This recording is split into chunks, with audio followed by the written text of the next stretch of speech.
I don't know you, so I can't tell you what to do. What I can tell you is what you need to know to figure it out for yourself.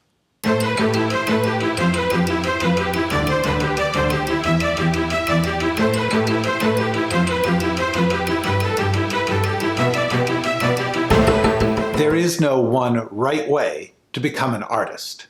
Your way will depend on who you are, what you do well, what you love, how you see things, your circumstances and resources, and most of all, the choices you make. This is one of the hardest things to really get about being an artist. It seems like there are systems and rules, but the truth is, everything is a choice, and every choice has a price. What should you write? Big? Small? What genre? What style? Network? Streaming? Features? Should you pitch? Should you write specs? There's no right or wrong. Everything is a choice, and every choice has a price.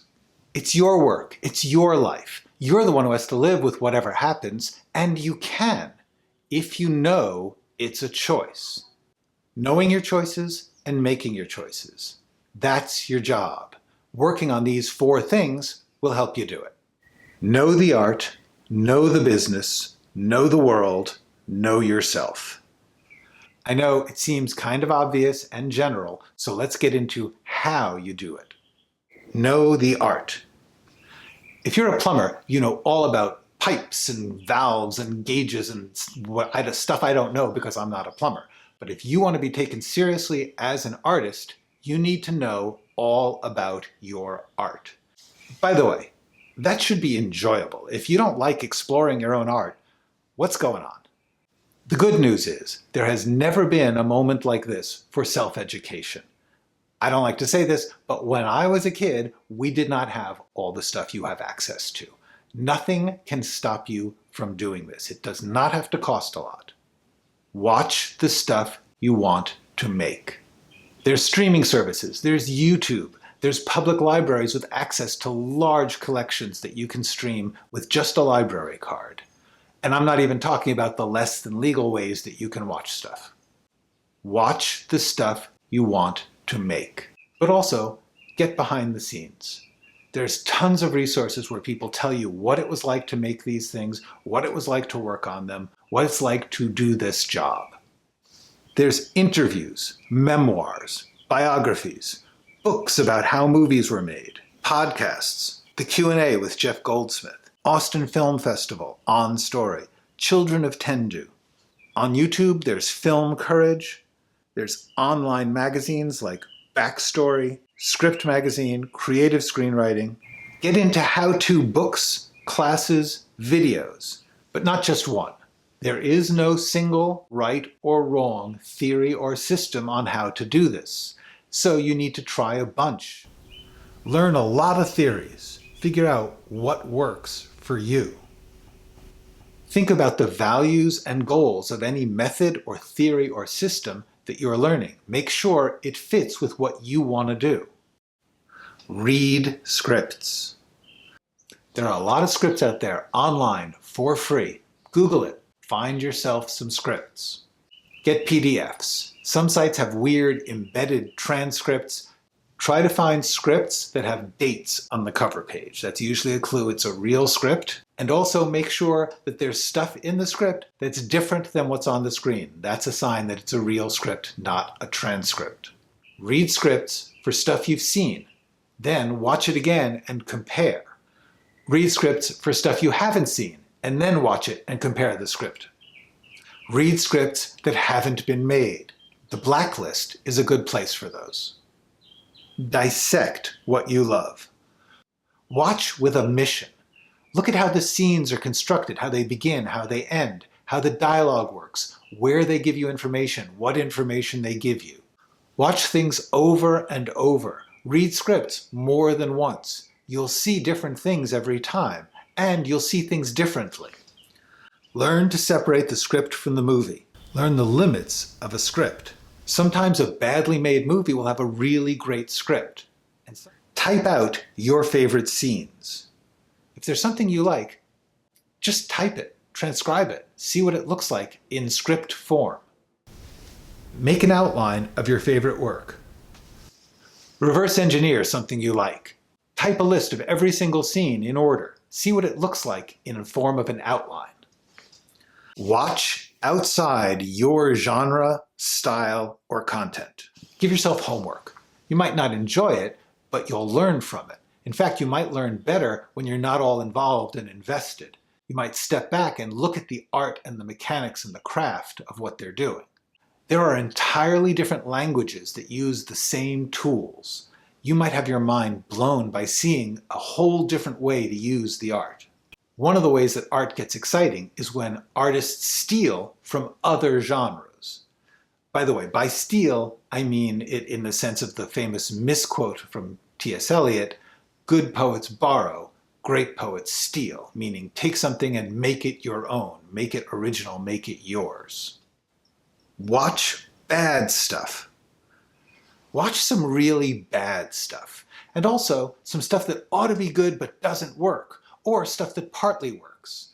Take it apart, figure out why it doesn't work, make a list of things not to do. Study other arts. Screen narratives are made up of so many other arts. It's one of the amazing things about screen work is that it's really taking a lot of other arts and mixing them together. Check out theater for dramatic action, character, structure, dialogue. Take an acting or improv class. Write a play. Read novels for the storytelling, the character, the point of view. Poetry for the use of words and language. Look at comics and graphic novels for the different ways to tell a story visually. Look at video games for the different ways to shape a narrative. You also need to know the business. You need to know how the business actually works so you won't have delusions about what's going to happen or how they judge you. So how do you find out about the business? Anything that's in a regular newspaper or magazine is probably a little late. They're probably behind the curve a bit. And celebrity news is not business news. Look at The Hollywood Reporter, IndieWire, Deadline, podcasts like The Business from KCRW. Film festivals and conferences release video and podcast versions of their panel discussions. And this is going to be something that you have to keep up with because the business, especially now, is changing a lot and it's changing really fast. And that's going to be the new normal for quite a while. Start to really think about what's art and what's business. People will talk about their values as if those are the only ones, but you need to really look at the differences between art values and business values. You need both, but you need to know the difference.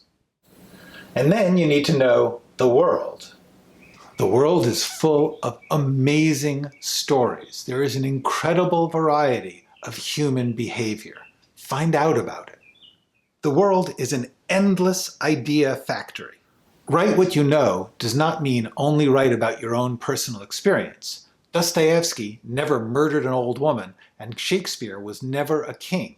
This is an amazing time to be a writer, because there has never been so much opportunity to people watch and eavesdrop and snoop into other people's lives, which is what a writer has to do. There's YouTube videos, there's essays, there's blogs, there's journals, there's the news. Learn psychology, philosophy, biography, sociology, history.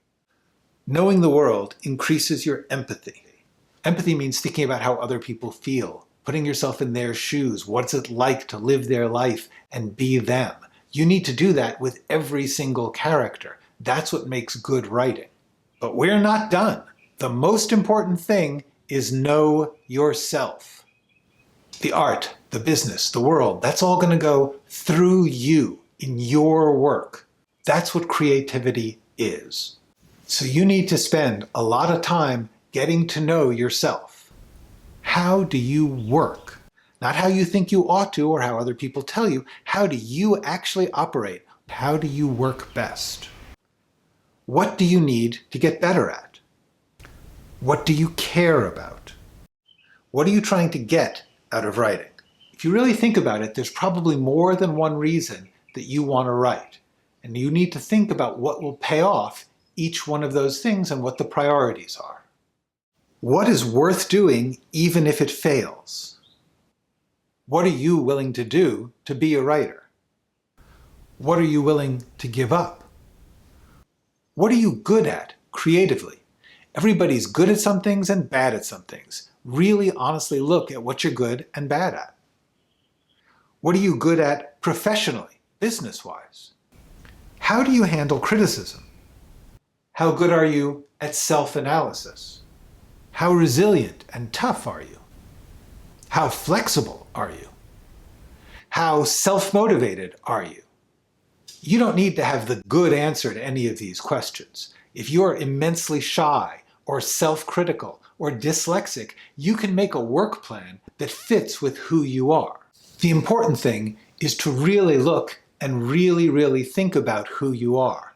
For example, I used to think that I needed to work for longer, unbroken stretches of time. I was really good for about half an hour to an hour, but then I lost my focus. And I thought, gee, if I could only do 8 hours straight, I would really be a great writer.